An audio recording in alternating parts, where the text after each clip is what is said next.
On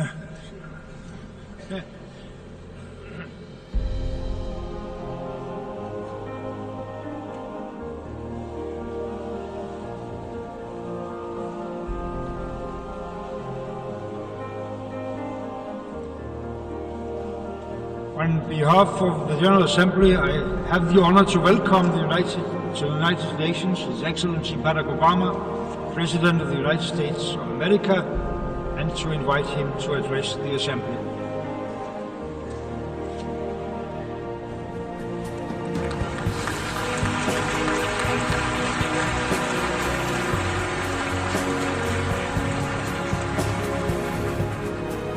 Mr. President, Secretary General, fellow delegates, ladies and gentlemen. 70 years after the founding of the United Nations, it is worth reflecting on what together the members of this body have helped to achieve. Out of the ashes of the Second World War, having witnessed the unthinkable power of the atomic age, the United States has worked with many nations in this assembly to prevent a third world war by forging alliances with all adversaries, by supporting the steady emergence of strong democracies accountable to their people instead of any foreign power, by building an international system that imposes a cost on those who choose conflict over cooperation. An order that recognizes the dignity and equal worth of all people. That is the work of 7 decades. That is the ideal that this body, at its best, has pursued. Of course, there have been too many times when, collectively, we have fallen short of these ideals. Over 7 decades, terrible conflicts have claimed untold victims. But we have pressed forward, slowly, steadily, to make a system of international rules and norms that are better and stronger, more consistent. It is this international order that is underwritten, unparalleled advances in human liberty and prosperity. It is this collective endeavor that's brought about diplomatic cooperation between the world's major powers, and buttressed a global economy that has lifted more than 1 billion people from poverty. It is these international principles that help constrain bigger countries from imposing our will on smaller ones, and advance the emergence of democracy and development and individual liberty on every continent. This progress is real. It can be documented in lives saved and agreements forged, and diseases conquered, and mouths fed. And yet we come together today knowing that the march of human progress never travels in a straight line, that our work is far from complete, that dangerous currents risk pulling us back into a darker, more disordered world. Today we see the collapse of strong men and fragile states breeding conflict and driving innocent men, women, and children across borders on an epic scale. Brutal networks of terror have stepped into the vacuum. Technologies that empower individuals are now also exploited by those who spread disinformation or suppress dissent or radicalize our youth. Global capital flows have powered growth and investment, but also increased risk of contagion, weakened the bargaining power of workers, and accelerated inequality. How should we respond to these trends? There are those who argue that the ideals enshrined in the UN Charter are unachievable or out of date, a legacy of the post-war era not suited to our own. Effectively, they argued for a return to the rules that applied for most of human history and that predate this institution. The belief that power is a zero-sum game, that might makes right, that strong states must impose their will on weaker ones, that the rights of individuals don't matter, and that in a time of rapid change, order must be imposed by force.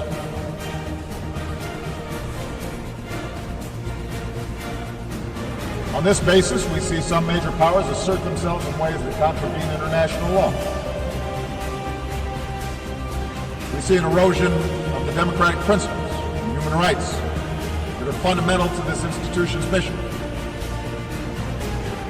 Information is strictly controlled, the space for civil society restricted.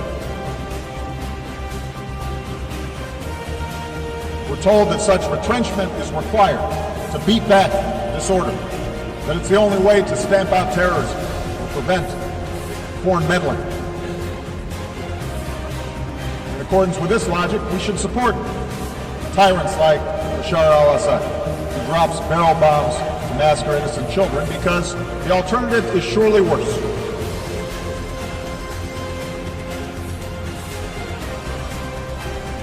The increasing skepticism of our international order can also be found in the most advanced democracies. We see greater polarization, more frequent gridlock. Movements on the far right, and sometimes the left, insist on stopping the trade that binds our fates to other nations, calling for the building of walls to keep out immigrants. Most ominously, we see the fears of ordinary people being exploited through appeals to sectarianism, or tribalism, or racism, or anti-Semitism. Appeals to a glorious past before the body politic was infected by those who look different or worship God differently. The politics of us versus them. The United States is not immune from this. Even as our economy is growing and our troops have largely returned from Iraq and Afghanistan, we see in our debates about America's role in the world a notion of strength that is defined by opposition to old enemies, perceived adversaries, a rising China, or a resurgent Russia, a revolutionary Iran, or an Islam that is incompatible with peace.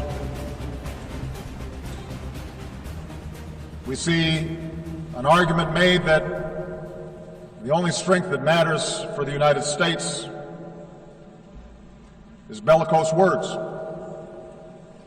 and shows of military force, that cooperation and diplomacy will not work. As President of the United States, I am mindful of the dangers that we face. They cross my desk every morning. I lead the strongest military that the world has ever known, and I will never hesitate to protect my country or our allies unilaterally and by force where necessary. But I stand before you today believing in my core that we, the nations of the world, cannot return to the old ways of conflict and coercion. We cannot look backwards. We live in an integrated world, one in which we all have a stake in each other's success. We cannot turn back those forces of integration. No nation in this assembly can insulate itself from the threat of terrorism or the risk of financial contagion, the flow of migrants, or the danger of a warming planet. This order we see is not driven solely by competition between nations or any single ideology. If we cannot work together more effectively, we will all suffer the consequences. That is true for the United States as well. No matter how powerful our military, how strong our economy, we understand the United States cannot solve the world's problems alone. In Iraq, the United States learned the hard lesson that even hundreds of thousands of brave, effective troops, trillions of dollars from our treasury, cannot by itself impose stability on a foreign land. Unless we work with other nations under the mantle of international norms and principles and law that offer legitimacy to our efforts, we will not succeed. And unless we work together to defeat the ideas that drive different communities in a country like Iraq into conflict, any order that our militaries can impose will be temporary.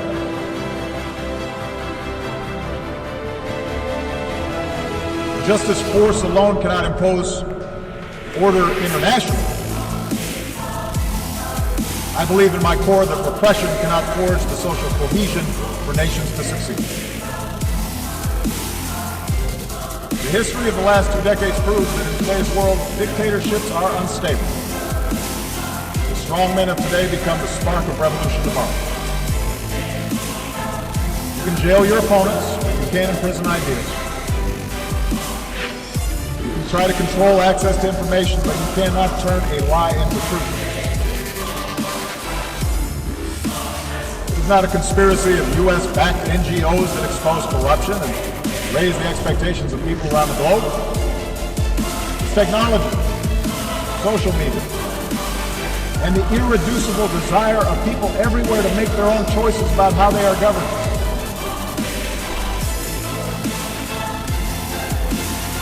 Indeed, I believe that in today's world, the measure of strength is no longer defined by the control of territory. Lasting prosperity does not come solely from the ability to access and extract raw materials.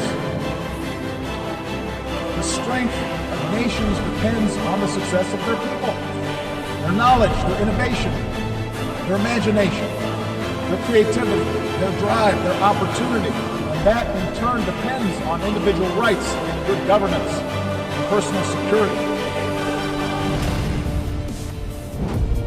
Internal repression and foreign aggression are both symptoms of the failure to provide this foundation.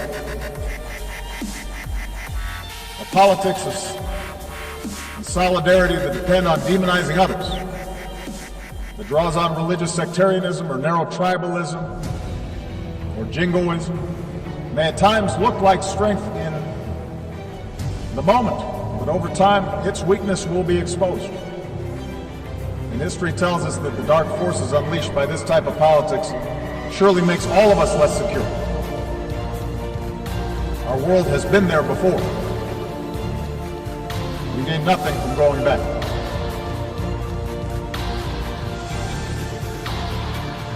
Instead, I believe that we must go forward in pursuit of our ideas, not abandon them at this critical time.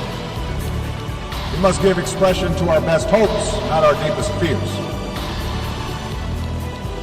This institution was founded because men and women who came before us had the foresight to know that our nations are more secure when we uphold basic laws and basic norms and pursue a path of cooperation over conflict. And strong nations, above all, have a responsibility to uphold this international order.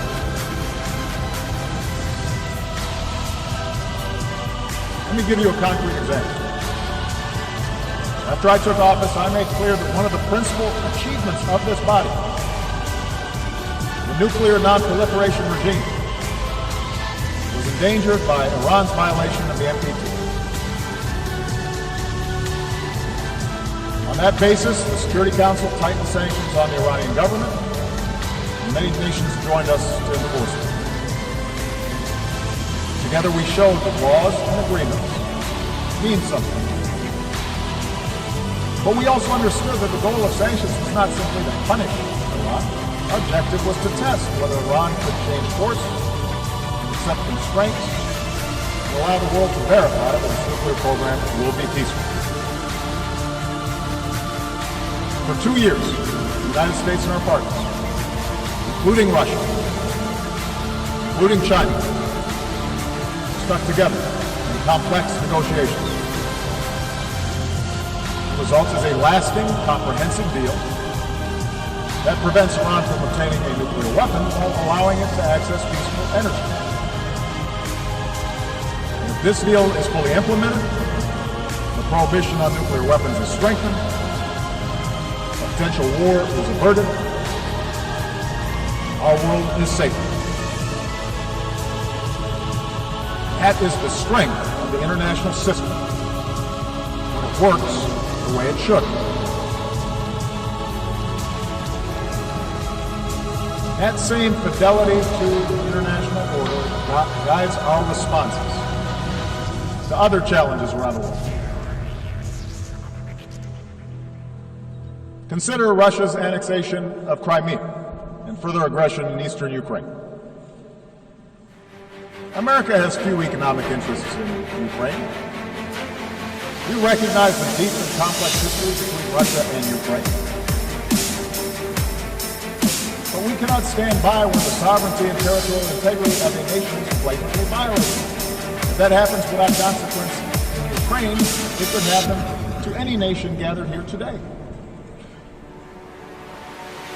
That's the basis of the sanctions the United States and our partners impose on Russia. It's not a desire to return to a Cold War.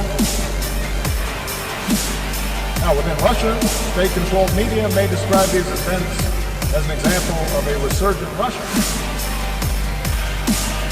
A view shared, by the way, by a number of U.S. politicians and commentators who have always been deeply skeptical of Russia. Seem to be convinced the new Cold War is the best of us. And look at the results.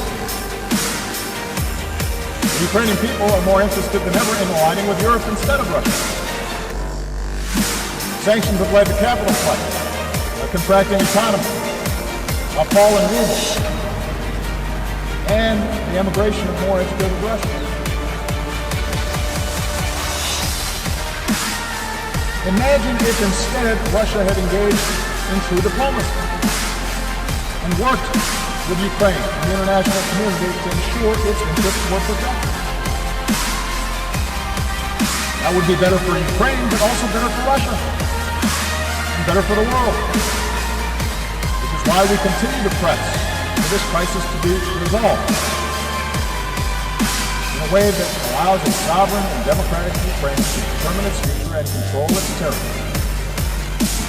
Not because we want to isolate Russia, we don't, but because we want a strong Russia that's invested in working with us to strengthen the international system as a whole.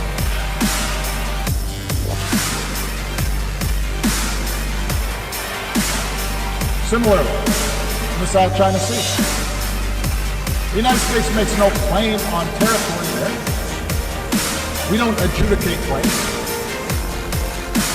But like every nation gathered here, we have an interest in upholding the basic principles of freedom of navigation and the free flow of commerce, and in resolving disputes through international law, not the law of force. So we will defend these principles while encouraging China and other claimants to resolve their differences peacefully.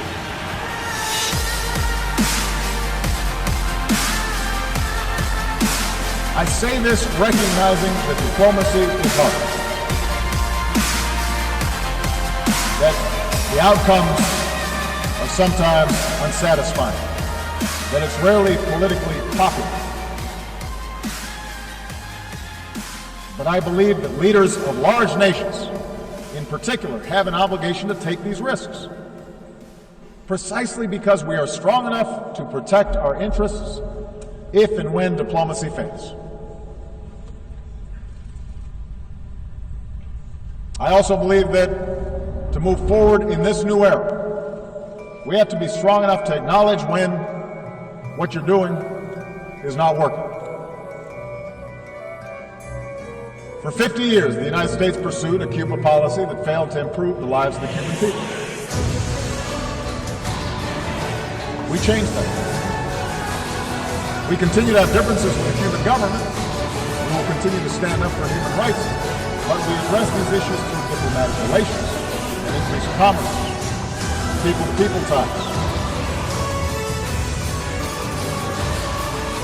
As these contacts yield progress, I'm confident that our Congress will inevitably lift the embargo that should not be in place anymore.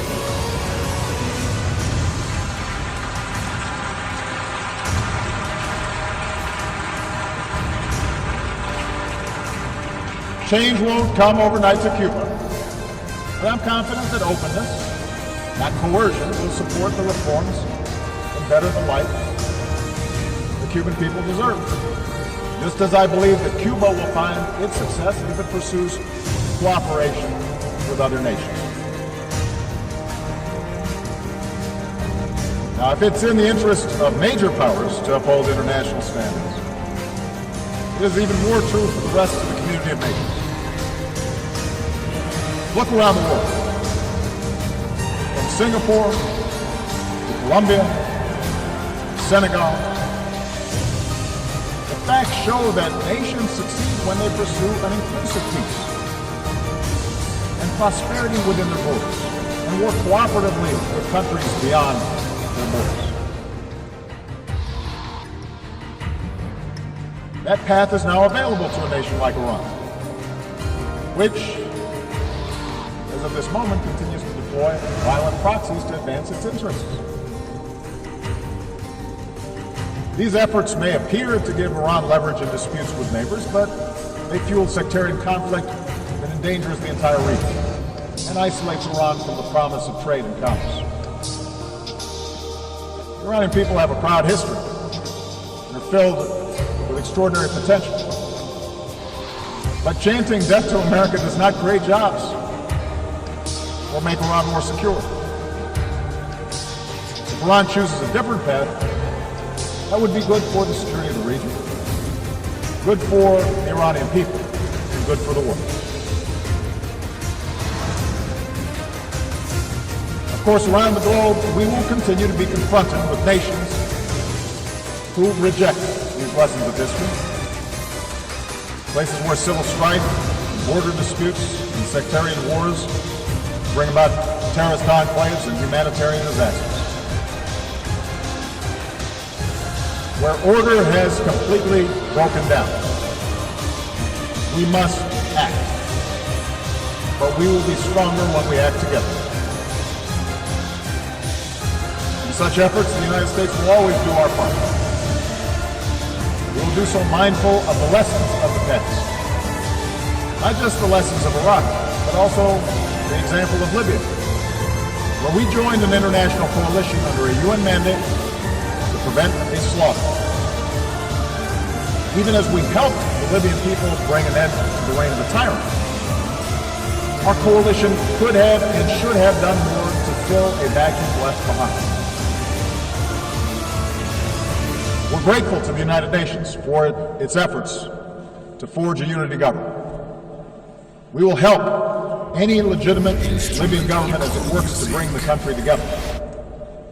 But we also have to recognize that we must work more effectively in the future as an international community to build capacity for states that are in distress before they collapse.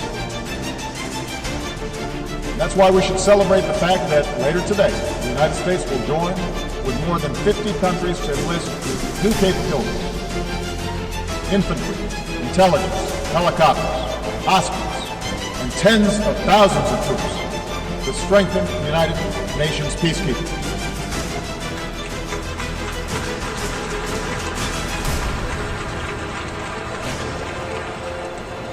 These new capabilities can prevent mass killing and ensure that peace agreements are more than words on paper.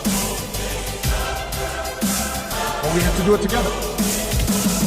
Together, we must strengthen our collective capacity to establish security where order has broken down and to support those who seek a just and lasting peace.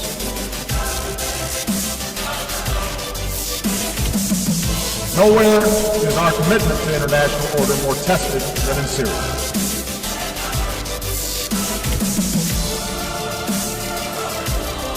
When a dictator slaughters tens of thousands of his own people, that is not just a matter of one nation's internal affairs. It breeds human suffering on an order of magnitude that affects us all. Likewise, when a terrorist group beheads captives, slaughters the innocent, and enslaves women, it's not a single nation's national security problem. That is an assault on all our humanity. I've said before, and I will repeat, there's no room for accommodating an apocalyptic cult like ISIL. And the United States makes no apology for using our military as part of a broad coalition to go after them. We do so with a determination to ensure that there will never be a safe haven for terrorists who carry out these crimes. And we have demonstrated over more than a decade of relentless pursuit of Al-Qaeda. We will not be outlasted by extremists. But while military power is necessary, it is not sufficient to resolve the situation in Syria. Lasting stability can only take hold when the people of Syria forge an agreement to live together peacefully. The United States is prepared to work with any nation, including Russia and Iran, to resolve the conflict. But we must recognize that there cannot be, after so much bloodshed, so much carnage, a return to the pre-war status quo. Let's remember how this started. Assad reacted to peaceful protests by escalating repression and killing. It in turn created the environment for the current strife. And so Assad and his allies can't simply pacify the broad majority of a population who've been brutalized by chemical weapons and indiscriminate bombing.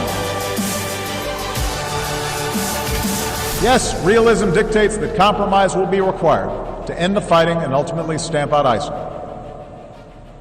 But realism also requires a managed transition away from Assad and to a new leader, and an inclusive government that recognizes there must be an end to this chaos so that the Syrian people can begin to rebuild.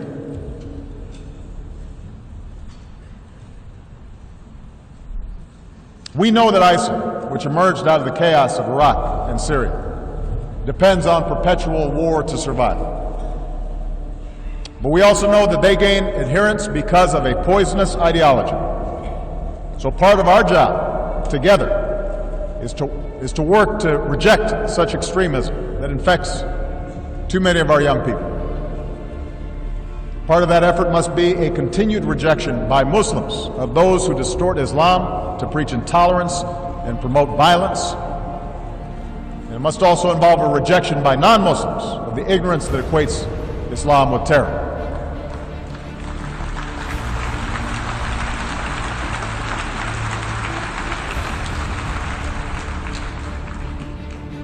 This work will take time. There are no easy answers to Syria, and there are no simple answers to the changes that are taking place in much of the Middle East and North Africa. But so many families need help right now. They don't have time. And that's why the United States is increasing the number of refugees who we welcome within our borders. That's why we will continue to be the largest donor of assistance to support those refugees. And today we are launching new efforts to ensure that our people and our businesses, our universities and our NGOs can help as well. Because in the faces of suffering families, our nation of immigrants sees ourselves. Of course, in the old ways of thinking, the plight of the powerless, the plight of refugees, the plight of the marginalized did not matter. They were on the periphery of the world's concerns.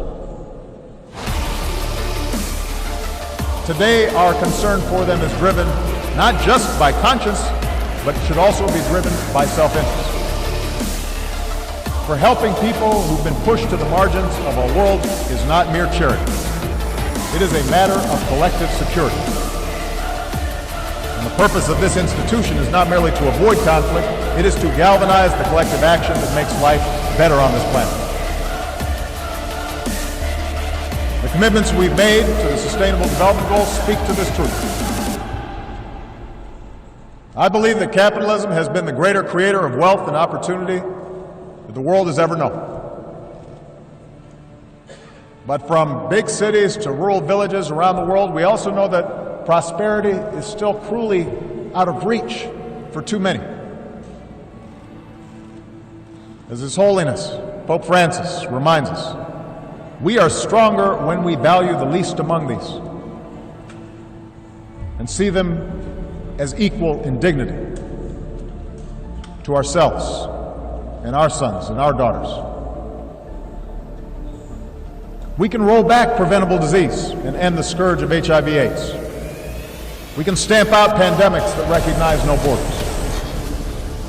That work may not be on television right now, but as we demonstrated in reversing the spread of Ebola, it can save more lives than anything else we can do. Together we can eradicate extreme poverty and erase barriers to opportunity. But this requires a sustained commitment to our people, so farmers can feed more people, so entrepreneurs can start a business without paying a bribe, so young people have the skills they need to succeed in this modern, knowledge-based economy.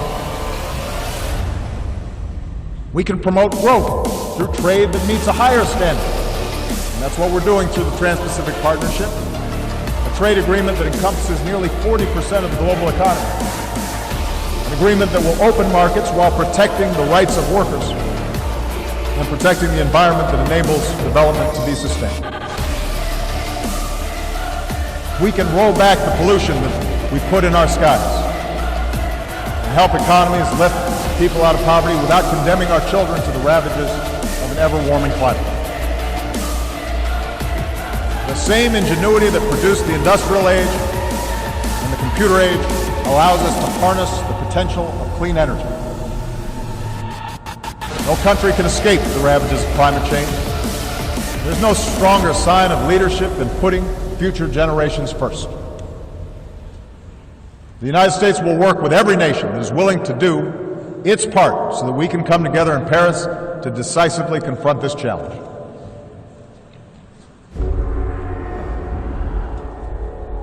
And finally, our vision for the future of this assembly, my belief in moving forward rather than backwards, requires us to defend the democratic principles that allow societies to succeed.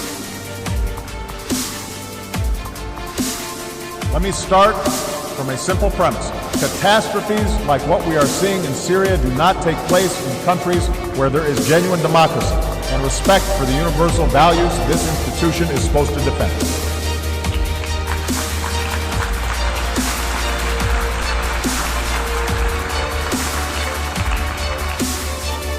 I recognize that democracy is going to take different forms in different parts of the world.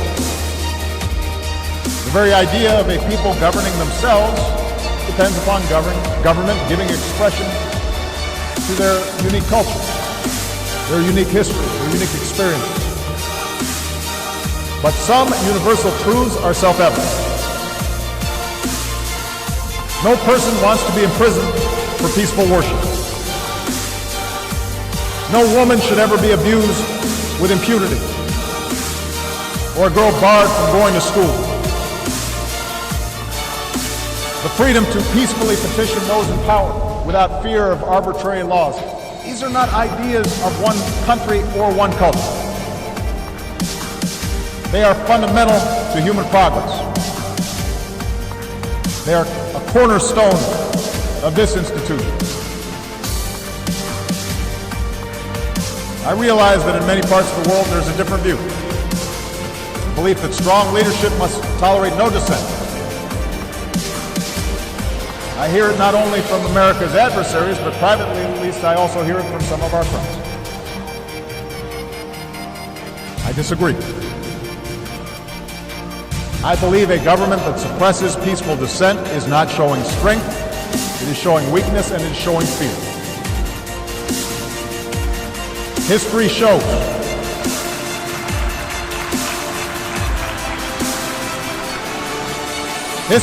that regimes who fear their own people will eventually crumble. But strong institutions built on the consent of the government endure long after any one individual is gone. That's why our strongest leaders, from George Washington to Nelson Mandela, have elevated the importance of building strong democratic institutions over a thirst for perpetual power. Leaders who amend constitutions to stay in office only acknowledge that they failed to build a successful country for their people. Because none of us lasts forever. It tells us that power is something they cling to for its own sake, rather than for the betterment of those they purport to serve. I understand democracy is frustrating. Democracy in the United States is certainly imperfect. At times it can be dysfunctional. But democracy, the constant struggle to extend rights to more of our people, to give more people a voice, is what allowed us to become the most powerful nation in the world.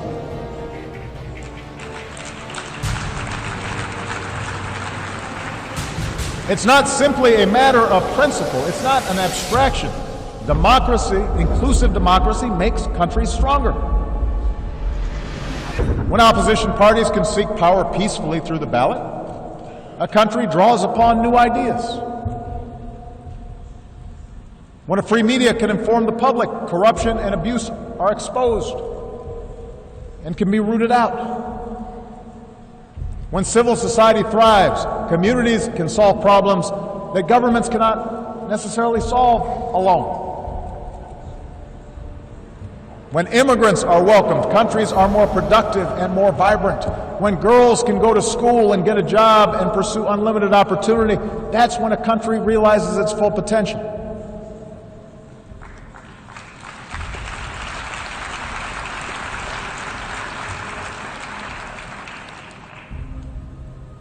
That is what I believe is America's greatest strength. Not everybody in America agrees with me. That's part of democracy. I believe that the fact that you can walk the streets of this city right now and pass churches and synagogues and temples and mosques where people worship freely, the fact that our nation of immigrants mirrors the diversity of the world, you can find everybody from everywhere here in New York City. The fact that in this country, everybody can contribute. Everybody can participate, no matter who they are or what they look like or who they love. That's what makes us strong. And I believe that what is true for America is true for virtually all mature democracies. And that is no accident. We can be proud of our nations without defining ourselves in opposition to some other group. We can be patriotic without demonizing someone else. We can cherish our own identities, our religion, our ethnicity, our traditions, without putting others down. Our systems are premised on the notion that absolute power will corrupt, but that people, ordinary people, are fundamentally good.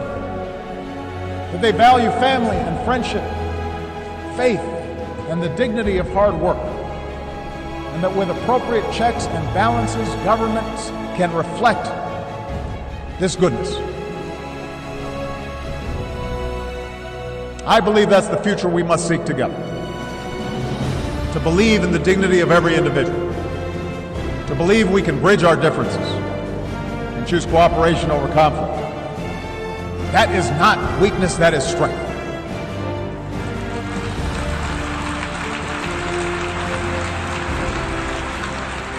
It is a practical necessity in this interconnected world. And our people understand this. Think of the Liberian doctor who went door to door to search for Ebola cases and to tell families what to do if they show symptoms. Think of the Iranian shopkeeper who said after the nuclear deal, God willing, now we'll be able to offer many more goods at better prices. Think of the Americans who lowered the flag over our embassy in Havana in 1961, the year I was born, and returned this summer to raise that flag back up.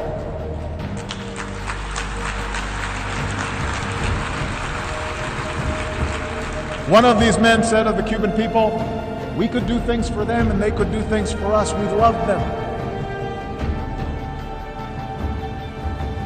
For 50 years, we ignored that fact. Think of the families leaving everything they've known behind, risking barren deserts and stormy waters just to find shelter, just to save their children. One Syrian refugee who was greeted in Hamburg with warm greetings and shelter said, we feel there are still some people who love other people. The people of our United Nations are not as different as they are told. They can be made to fear. They can be taught to hate. But they can also respond to hope. History is littered with the failure of false prophets and fallen empires who believe that might always makes right. And that will continue to be the case. You can count on that. But we are called upon to offer a different type of leadership.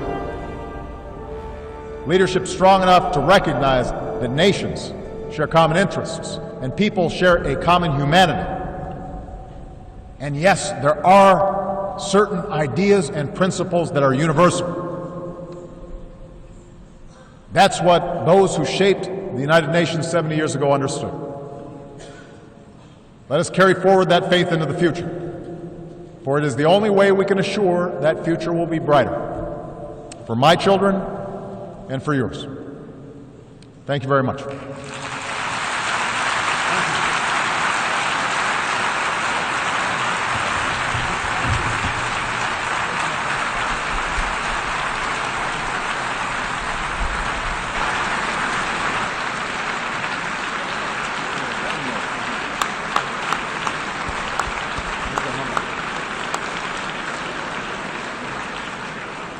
On behalf of the General Assembly, I wish to thank the President of the United States of America for his statement just made. May I request representatives to remain seated while we greet the President.